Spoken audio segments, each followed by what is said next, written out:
It is currently 47 degrees here in Central Florida where I live, and that is really chilly for us. But there's one really great thing about the cold, and that is that it brings our manatees to our springs all throughout Florida. So today I'm going to be driving with a friend out to Crystal River, which is the only place in Florida that you can legally swim with manatees. You actually get in the water with them, and sometimes they come right up to you to check you out, which is so cool when it happens. Our springs here in Florida are a really important source of warmth for the manatees because they stay around 72 degrees year round. Doesn't matter how cold it is outside, the water coming out of the spring stays 72 degrees.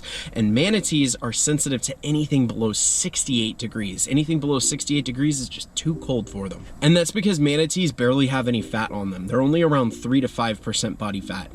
By comparison, the average American is between 28 and 40% body fat. Other marine mammals like pinnipeds or cetaceans have a special type of fat called blubber, which insulates them. But what little fat the manatees do have isn't blubber. It's not specialized or anything. It doesn't do anything to keep them warm. I haven't swam with our manatees in a few years, and I am so excited to get in the water with them, so let's hit the road.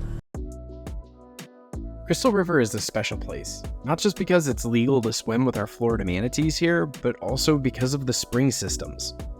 The water here is stunningly clear, and that's because of the constant flow of fresh water from the underground aquifer of Florida. I talked about this before in my video about Florida caverns, but to quickly recap, underneath Florida is an immense network of honeycomb-like limestone caves filled with fresh water. This fresh water bursts to the surface and creates a spring. Florida has more than 1,000 freshwater springs across the state, and each one of these lets out millions of gallons of water every day.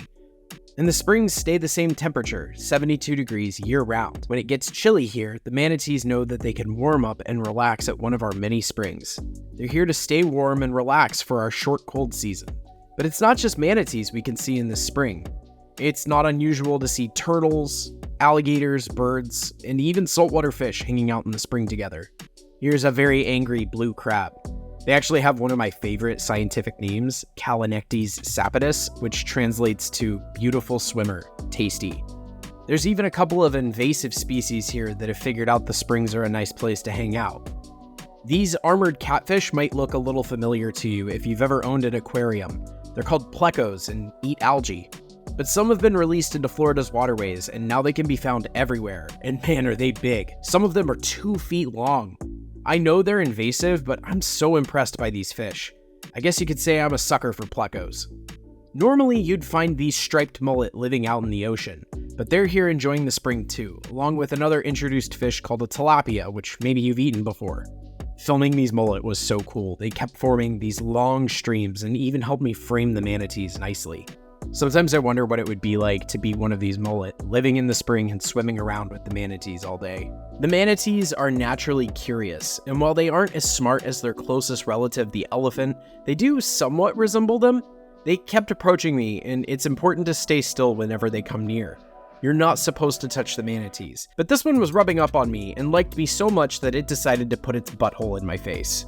This manatee really needs to wipe, and it can thanks to today's sponsor, TP by Tabasco, the world's only toilet paper with a Scoville rating of 3,750. Other TP brands add things like lotion or fragrance to their TP, but you're a tough man, and the only thing your power bottom needs is heat. Use code Zak Cole at checkout on myAssIsOnFire.com for a free extra roll. In case you're wondering what a manatee feels like to the touch, they feel like a wet basketball that's just a little deflated. Manatees haven't been doing too well the last few years. Our state government doesn't want to talk about it, but last year they had to start feeding wild manatees because so many of them were showing signs of starvation. And they're starving because the water quality in Florida is getting so bad that none of the grasses they eat can grow.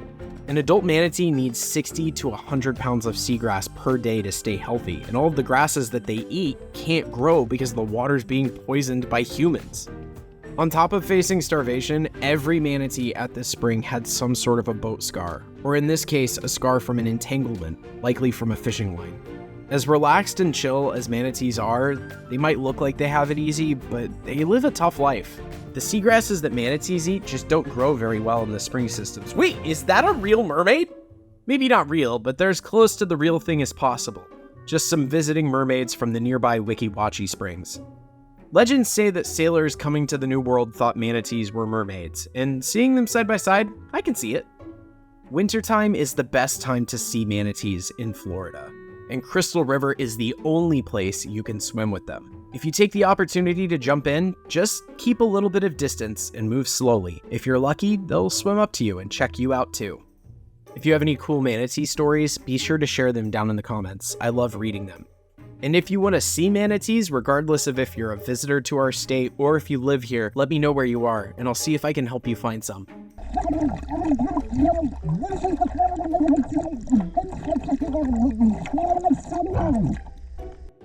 I want to give a big thanks to my friends Gabe, who organized the trip, and Zach, who I carpooled with to Crystal River. This is my first video of 2024, and I'm so excited to share with you some of my future projects. My next video will be all about the Eastern Diamondback rattlesnake, and that'll be out in March. I also collaborated with SeaWorld on a video about coral, which will be coming out soon, a couple videos about different turtle species, pygmy rattlesnakes, some key deer, and so much more. Be sure to subscribe to the channel so you don't miss any of it, and I'll see you on our next adventure.